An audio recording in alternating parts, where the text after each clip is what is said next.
இன்னைக்கு நம்ம என்ன பார்க்க போறோம்னா 10th ஸ்டாண்டர்ட்ல இவங்க வந்து 5 மார்க் இம்பார்ட்டன்ட் क्वेश्चन பார்த்தோம். ஸோ நம்ம இந்த குவார்டர்லி எக்ஸாமுக்கு ஃபர்ஸ்ட் பாடம், செகண்ட் பாடம், அண்ட் தேர்ட் பாடம், ஃபிஃப்த் பாடம், சிக்ஸ்த் பாடம், இந்த 5 பாடத்துக்குமே நம்ம வந்து 5 மார்க் வந்து எல்லாமே கம்ப்ளீட் பண்ணியாச்சு. ஸோ நம்ம இன்னைக்கு என்ன பார்க்க போறோம்னா, இன்னைக்கு வந்து ஒரே ஒரு 2 மார்க் மட்டும் பார்க்க போறோம்.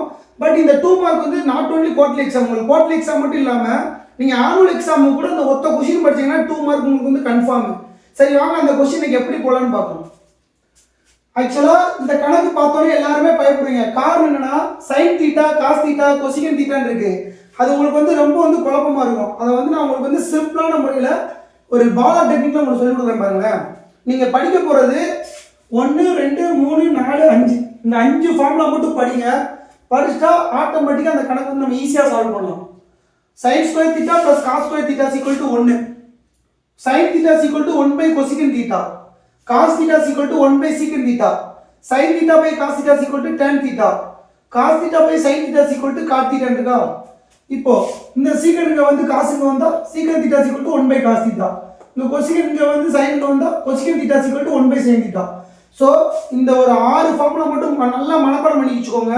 இந்த கணக்கு நம்ம வந்து அசால்ட்டா சால்வ் பண்ணலாம். சரி வாங்க நீங்க அந்த கணக்கு எப்படி பண்ணலாம்னு பார்க்கலாம். இது வந்து எடுத்துக்காட்டு 6.5ல இருக்கும்.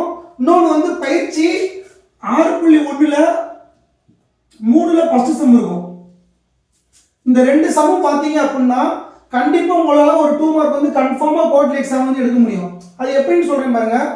இப்படி ஒரு கணக்கு கொடுத்துருக்காங்க. √1 + cos θ / 1 - cos θ = cosecant θ + cot θ என நிரூபன்னு சொல்றாங்க. அதாவது இதோட வேல்யூ நம்ம கண்டுபிடிச்சோம்னா நமக்கு வந்து இந்த வேல்யூ கிடைக்கும் அப்படின்னு சொல்றாங்க.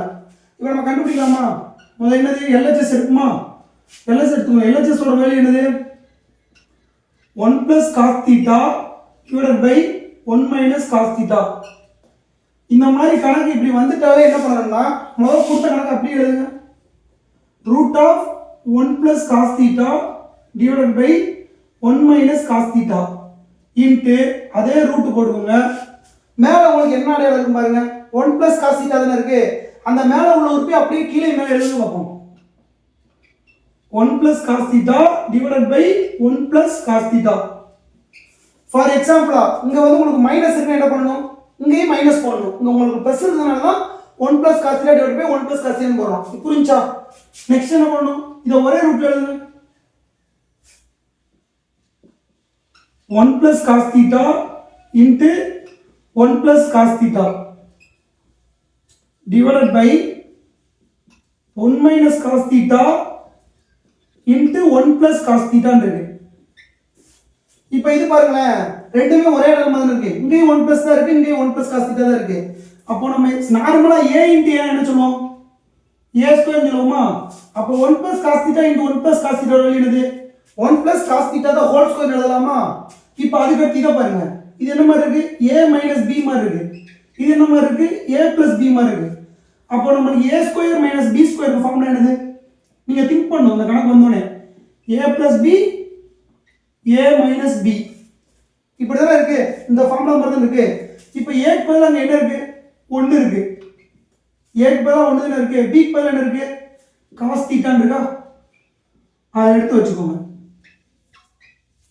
இப்போ இந்த ரூட்ல இருந்து சப்ஸ்டிட்யூட் பண்ணலாமா? சப்ஸ்டிட்யூட் பண்ணுங்க பாப்போம். √1 + cos θ × 1 + cos θ a × என்னது? a². அப்போ 1 + cos θ × 1 + cos θ என்ன வரும்? 1 + cos θ ஹோல் ஸ்கொயர் வரும். அடுத்துங்க a + b a - b formula என்னது? a² - b² தான். a² ஓட வேல்யூ என்னது? 1² b² வேல்யூ என்னது? cos square θ. cos θ² எழுத கூடாது, cos ஸ்கொயர் θ தான் எழுதணும். எப்பவுமே cos θ ஹோல் ஸ்கொயர் வர cos θ ஸ்கொயர் வராது. cos ஸ்கொயர் θ தான் வரும். அப்பனா cos θ ஹோல் ஸ்கொயர் பண்ணனும். ஓகேவா? இப்போ இது முடிஞ்சா நெக்ஸ்ட் என்ன பண்ணலாம் பாருங்க. இப்போ நமக்கு sin ஸ்கொயர் θ + cos ஸ்கொயர் θ = 1 இருக்கு. ஆனா உங்களுக்கு என்ன கொடுத்திருக்காங்க? 1 - cos ஸ்கொயர் θ தான் கொடுத்திருக்காங்க. அப்போ நம்ம அந்த cos ஸ்கொயர் θ அந்த பக்கம் கொண்டு போலாமா? sin ஸ்கொயர் θ + cos ஸ்கொயர் θ = எத்தனை? 1. உங்களுக்கு கணக்குல எப்படி இருக்கு? 1 - cos ஸ்கொயர் θ தான இருக்கு. அப்ப அந்த cos ஸ்கொயர் θ அங்க கொண்டு போலாமா? அப்போ இந்த sin ஸ்கொயர் θ கூட இந்த பக்கம் வச்சுக்கோங்க. அப்ப அந்த cos ஸ்கொயர் θ கொண்டு போனா 1 - cos ஸ்கொயர் θ வருமா? இப்போ இந்த 1 மைனஸ் காஸ் ஸ்கொயர் தீட்டா பதிலா என்ன போடலாம்? சைன் ஸ்கொயர் தீட்டான்னு போடலாமா? போடுங்க பார்ப்போம். Root of 1 plus cos theta whole square divided by sine square theta. இப்படி எழுதிக்கலாமா? நான் எப்பவுமே என்ன சொன்னேன்? காஸ் ஸ்கொயர் தீட்டான்னு வரும், அப்படிலாம் இல்லை காஸ் தீட்டா ஹோல் ஸ்கொயர்னு வந்துடும்னா இப்போ அந்த மாதிரி இதை பிரிச்சு எழுத பார்ப்போம்.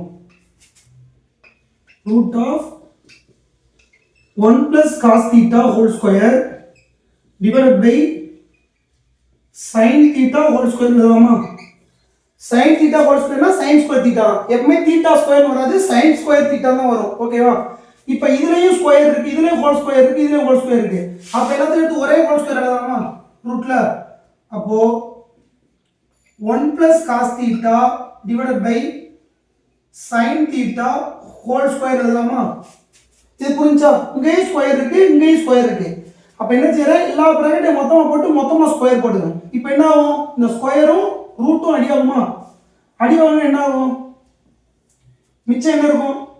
ரூட் அடி வச்சு அப்ப 1 plus cos theta divided by sin theta இருக்குமா?